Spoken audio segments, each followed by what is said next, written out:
Alright, this is John Kola with OKRaw.com. Thank you for choosing to watch my video on YouTube. It's some very important information I think everybody in the raw foods movement needs to hear. And this is part 3 of 3. And if you haven't first watched part 1 and then part 2, please stop this video now and look on the sidebar on YouTube for related videos and look for part 1, and please watch part 1 first. You won't get the full effect and you won't learn everything you need to know, and part 3 might not make a whole lot of sense to you if you don't watch this part 1 and part 2 first. So we'll go to the bee pollen next. So pollen the bees collected, is that not heated above 118 degrees? Yes. We hope so, depending on how the beekeeper processed it. Is it whole and unrefined? Yes. Is it not GMO? We hope so, as long as bees didn't go around to corn crops that are GMO or other crops that are genetically modified and get their pollen. Is it fresh and highly vibrant? Depends. Depends if you got it right from the beekeeper, like, a couple days after you harvested it, or it's been at your health food store refrigerator for 2 months or 3 months, or in a warehouse before it got to the health food store. And is it pesticide free? Well, we hope so. Is it enzymatically active or potentially enzymatically active? I'd say yes. Is it health building? I believe yes, but some people might argue with me. And does it occur in nature? Yes. So you can see we got mostly yeses. And my comment on the bee pollen is, why do we let the bees collect our pollen for us? Why don't we collect the pollen ourselves? And you can do that easily by eating fresh flowers with the pollen on it. And I love pollen. It's really good. Anyways, let's see. Anybody have any other things they'd like to put up to our criteria before we move on? Yes. Some kind of oil. Oil, perfect. All right. So I don't know, what's a good oil? So let's see. Why don't we use olive oil, since it's so that's the most popular oil. Olive oil, okay. Virgin olive oil. Is it not heated above 118 degrees? Yeah, maybe it depends on the person that made it. How would you say cold press? Even cold press olive oil, in the definition of the industry, cold press doesn't mean it's not heated above 118 degrees. Now, if you get stone ground olive oil, that would mean it's definitely not heated above 118 degrees based on my research. So, not heated above 118 degrees, we hope so. In most cases, from my research, probably not. Is it whole and unrefined? It's absolutely refined. It's 100% fat, 100 calories per tablespoon. It's really calorically dense. Is it not GMO? Yes. Is it fresh and highly vibrant?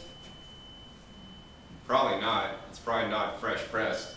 It's probably been sitting in a bottle on a shelf. Is it pesticide free? We hope so. Is it enzymatically active or potentially? Probably not. Is it health building? This could be debatable. Some people could say yes. I'll leave that for you to answer.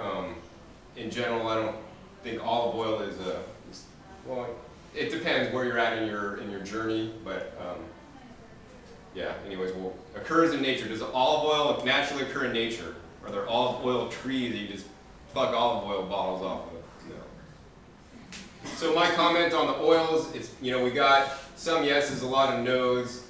Basically, I think that if nature wanted us to eat olive oils, we'd have olive oil trees. I think it's much better in most cases to eat the whole food. So I like to eat sun-dried olives, because not only does the sun-dried olive have the oil and the natural quantity that we're supposed to be eating it, it also has all the fiber and all the other polyphenols and other things in that food. So for example, I brought for you guys as a treat, I brought some fresh coconut that actually I made myself. So I buy the coconuts, either the white coconuts, not the Thai coconuts, these are white Mexican coconuts, or the brown coconuts. And then I drink the water out, because that's my favorite coconut water, and actually coconuts are my favorite food.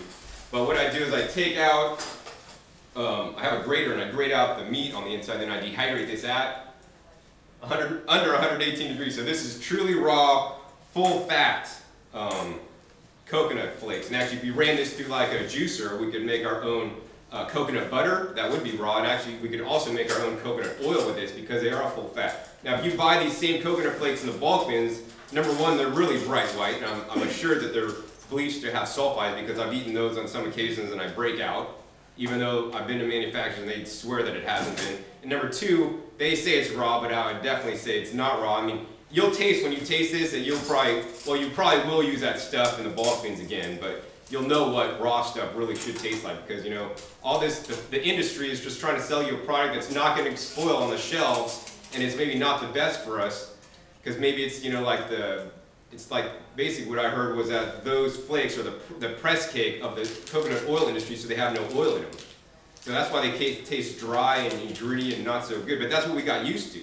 So when you taste this, it's going to be a big difference. And the other thing is that this stuff, if I keep this for more than like about 6 months, you'll open the bag, it'll be rancid. It'll be bad, you've got to throw it out. So we want to eat things that spoil. So actually, sometimes that's on the list too. Things that, you know, will go bad or will spoil. It demonstrates, you know, that a lot of things, I mean, we could have put crackers, agave, cacao up to this list, and guess what's going to happen? We're going to get on some of those ingredients, mostly no's and a couple yeses. We want to say yes to our health and yes to life and eat things with as many yeses as possible. But to make this easy for people when they walk away from the talk, you know, I want to say, pick your biggest top 3 criteria that you have. So for me, my top 3 criteria would be, let's see, one didn't make it up there. I really wanted that, you know, high water content, 70 to 75% water content. We didn't vote on that here, but that's definitely on my list because if it has, I mean, we are 70 to 75% water, and if you're not eating that high water content, you're getting dehydrated, and that's not a good thing. There's many illnesses that are caused by dehydration. 2 for me would be high vibrancy, or high vibrancy foods, which means if it has high vibrancy, it's like the Carillion photography. You know, you can see the auras coming off the food, and if it's highly vibrant, that also means it's enzymatically active and not heated above 118 degrees. The last criteria that's really important for me is it health building? Because I almost lost my life, and I want to only put things in my body that's health building. So those are my 3 criteria, and you could, somebody with 3 criteria could walk into any health food store and put up their 3 criteria to any package on the shelf or any produce in the produce section with their 3 criteria and get, you know, 3 yeses, 3 nos, or somewhere in between. And so those 3 things. So say I go in and I pick up, you know, spirulina powder. You know, spirulina powder, is it, you know, high water content? No. No. Is it enzymatically active or highly vibrant? Can be. It can be. And is it health building? Yes. Yes. So see, even though I don't have 3 resounding yeses, I still choose to eat, you know, spirulina or chlorella powder or some things. I mean, rarely is it a time when I eat things with 3 no's, but do I sometimes? Yes. But we want to strive to eat 3 things, or the things that have 3 of your yeses, whatever are the most important for you. All right. So I hope you've enjoyed, you know, parts 1, 2, and 3 of my presentation. Just because it's raw doesn't mean it's healthy. I think it's a really good talk, and I hope you've taken a lot from it and just start to think for yourself and, you know, have those 3 criteria that you walk around with in your head that you know that you could go up to any food in the health food store, grocery store, or farmer's market and ask yourself. We want to be eating and saying yes to all 3, or at least yes, a strong yes to one of them. But, you know, if you're getting no's on all the 3 of your, you know, top criteria, then maybe we shouldn't be putting that into our body. So this is John Kohler with OKRaw.com. We'll see you next time.